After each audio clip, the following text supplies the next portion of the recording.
தவம் இருக்க வேண்டுமானால் அதற்கு ஒரு தவக்கோலம் கொள்ள வேண்டும்.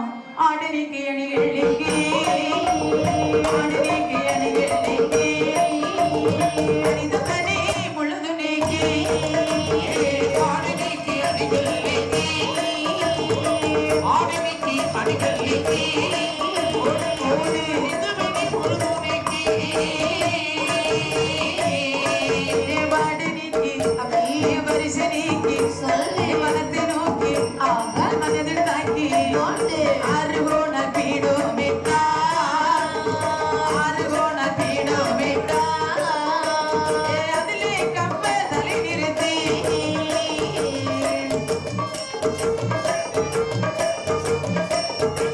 கொண்டு போட்டு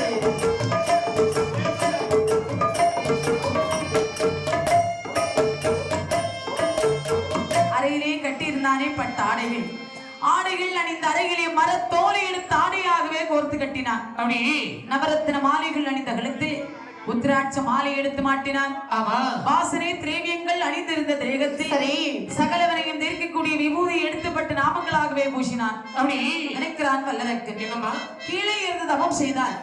கானகத்தில் வாழக்கூடிய வனமிருக நம்மளை கொன்றுவிடும். அப்படியே கல்கள் நிறைந்த வனம் கல்லப்பட வனம். ஆமா.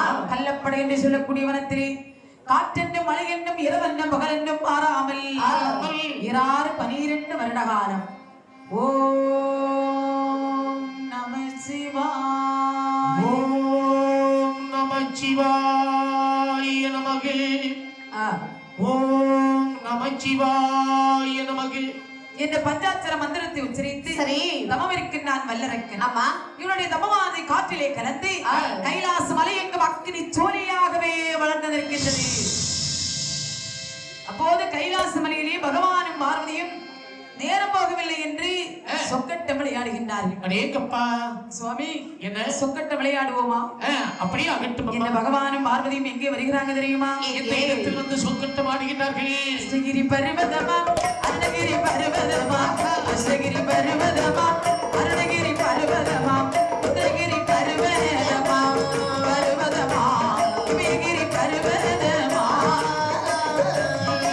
கிரி பர்வதமா பர்வகிரி பர்வதமா கிரி பர்வதமா கிரி பர்வதமா கிரி பர்வதமா பர்வதமா கிரி பர்வதமா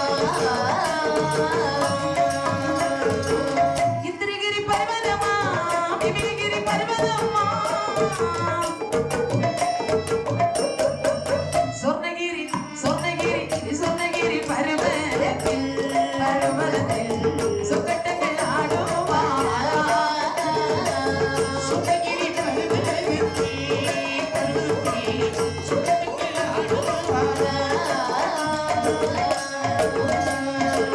பகவானும் பார்வதியும் சொக்கட்டம் விளையாட வேண்டும் என்று சொர்ணகிரி பர்வதத்தில் வருகின்றார்கள். பார்வதிக்கு யானை சின்ன பகவானுக்கு குதிரை சின்னம். ஆஹா இல்லை பார்வதிக்கு குதிரை சின்ன பகவானுக்கு யானை சின்னம். சரி இருவேறு அப்படி சொக்கட்டம் விளையாடும் போது ஆடும் பொழுது எத்தனை தினத்தில் பகவான் வெற்றி பார்வதியானவள் தோல்வி அடைந்துகின்றார். சரி. அதாவது நேரம் பார்த்த பார்வதியானவள் என்ன செய்கிறார் தெரியுமா? என்ன செய்கிறார்? இரண்டாவது ஒரு நாள் பகவானை நாமல் தோற்கடிக்க வேண்டும் அப்படி என்று நேரம் பார்த்து இருக்கிறாள். அப்போது அரக்கன் தவம் இருக்கும் போது அரக்கன் மீது பகவான் சிந்தனையை நாடே அப்படி பார்த்த பார்வதியானவள் குதிரை சின்னத்தை எடுத்து யானை சின்னத்தை ஓங்கி அடித்தாள்.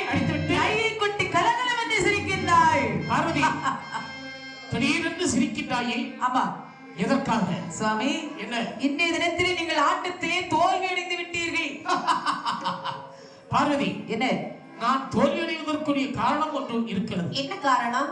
பாதாள நாட்டிலே தேவர்கள் மூவர்கள் செய்ய முடியாத அரிய பெரிய தவத்தை செய்து கொண்டிருக்கிறான் பத்மசூரன் ஆகிய வல்லரக்கன். சரி அன்னவனுடைய தவநிலையானது முற்றுகை பெற்று என்னை அக்கினி சொல்லியாக நாடுகிறது. ஆகையால் அன்னவனுக்கு நான் நேரில் சென்று வரத்தை கொடுத்துட்டு வருகிறேன். சுவாமி அதுவரையிலும் நீ இந்த கையிலேங்கிரி மலையில் அமர்ந்து கொள். அரக்கனுக்கு வரம் கொடுக்க நீங்கள் மட்டுமா போகின்றீர்கள்? ஆமா வேண்டாம் சுவாமி, நானும் வருகிறேன், என்னையும் அழைத்து செல்லுங்கள். பார்வதி என்ன ஒன்று கைலாச மலை, ஒன்று சக்திமயம் வேண்டும் அல்லது சிவமயம் வேண்டும். இரண்டும் இல்லை என்றால் இருள்மயம் ஆகிவிட உலகமே அழிந்து போய்விடும். சுவாமி என்ன போனால் 2 பேரும் போக வேண்டும். இல்லாவிட்டால் இங்கே இருந்து கொள்ளலாமே. அரக்கனுக்கு வரம் கொடுப்பது எப்படி? இதோ இருக்கின்றாரே நந்திதேவன். அவரை அழைத்து கல்லப்படை என்று சொல்லக்கூடிய வனத்திலே விட்டு அங்கே தவம் இருக்கக்கூடிய அரக்கனை கைலாசம் கூட்டி வந்து எல்லோரும் அறியும்படி வரத்தை கொடுத்து பூலோகம் அனுப்பி வைத்தால் என்ன? இது நல்ல யோசனை. அப்படியே ஆகட்டும். நினைத்தவுடனே வர வேண்டுமானால் நந்தி தேவர் சரி. பகவான் நந்தி தேவரை வரவழைத்தார். ஆராய் நந்தி ஆற்றில் ஒரு வல்ல இறக்கல் கனநாளாய் தவமிருந்து ஆற்றில் ஒரு வல்ல இறக்கல் கனநாளாய் தவமிருந்து அவளையோடு நம்மை தேடுறானே தபசை செய்து வாடுறானே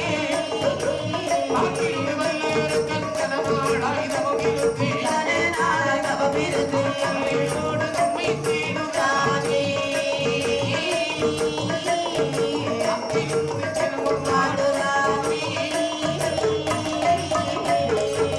அத்திரத்துடன் நடந்து அடவேதனை சென்றல்லவோ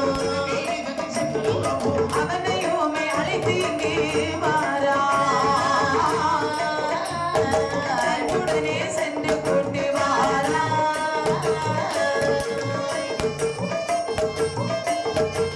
கொடு போட்டு